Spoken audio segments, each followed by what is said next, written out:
Both uranium and plutonium are heavy radioactive metals that sit at the end of the periodic table, and both are capable of sustaining a nuclear chain reaction. That is roughly where their similarities end. Uranium is a naturally occurring element found in rock and soil almost everywhere on Earth. It has existed in the planet's crust since before the solar system formed. Plutonium, by contrast, exists in nature only in the most negligible trace quantities. For all practical purposes, every atom of plutonium that has ever been used by humans was manufactured inside a nuclear reactor. One comes from the ground, the other has to be built.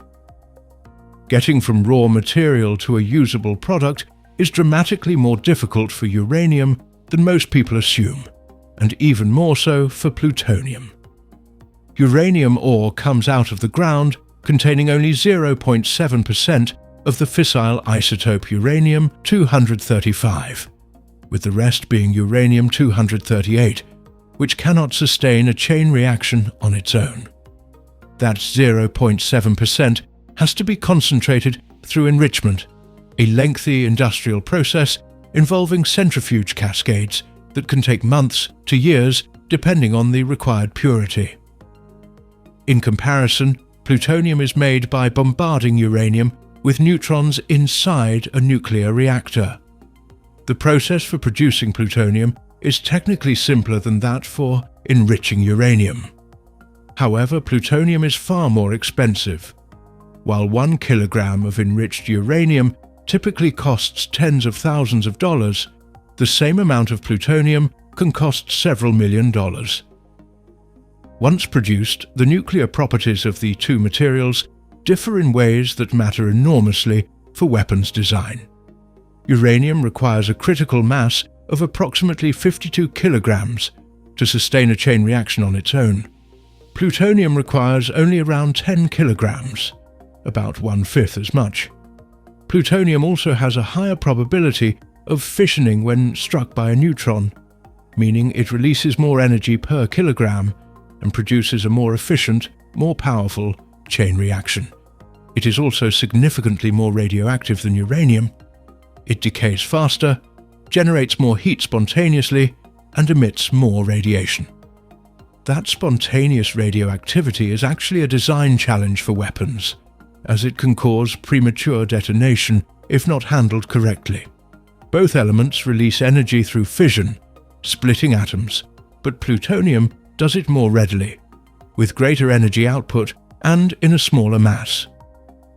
In nuclear weapons, these differences translate directly into design and capability. A uranium bomb can be built using a relatively simple design called a gun-type device. A conventional explosive fires one subcritical mass of uranium into another, and the combined mass achieves criticality and detonates. This works for uranium because its lower natural radioactivity means there is very little risk of premature initiation. Plutonium cannot use this design. Its spontaneous neutron emission is high enough that a gun-type device would begin fissioning before the two pieces fully combine, producing a fizzle, a partial detonation far weaker than intended. Plutonium weapons require a far more complex implosion design in which a precisely engineered shell of conventional explosives surrounds the plutonium and detonates simultaneously from all sides, compressing it to critical density in a fraction of a millisecond. This design is technically much harder to build, but far more efficient. It wastes less material and produces a more powerful explosion per kilogram. For this reason, virtually all modern nuclear warheads use plutonium. It's more powerful, requires less material, and produces a more reliable and compact weapon once the engineering challenge of implosion is solved. The difference between the two bomb designs was demonstrated in Japan in 1945. The bomb dropped on Hiroshima on August 6th was a uranium gun-type device called Little Boy, containing approximately 64 kilograms of highly enriched uranium. Of that, only around 700 grams, roughly 1%, actually underwent fission. Despite this extraordinary inefficiency, it produced a blast equivalent to 15,000 tons of conventional explosive. 3 days later, the bomb dropped on Nagasaki was a plutonium implosion device called Fat Man, containing only about 6 kilograms of plutonium. It produced a blast equivalent to 21,000 tons, 40% more powerful than the uranium bomb, with less than a tenth of the fissile material. The plutonium bomb was not only more destructive but demonstrated the fundamental superiority of the implosion design. Every nuclear weapon developed since has been based on the principles demonstrated by Fat Man, not Little Boy. Plutonium's usefulness does not end with weapons. Since it generates heat continuously through radioactive decay, plutonium is used as a power source in deep space where sunlight is too faint for solar panels to function. NASA's radioisotope thermoelectric generators convert that heat directly into electricity. The Voyager probes, still transmitting from beyond the edge of the solar system nearly 50 years after launch, are powered by it. So, is uranium useless? Uranium is not useless, it simply serves a different role.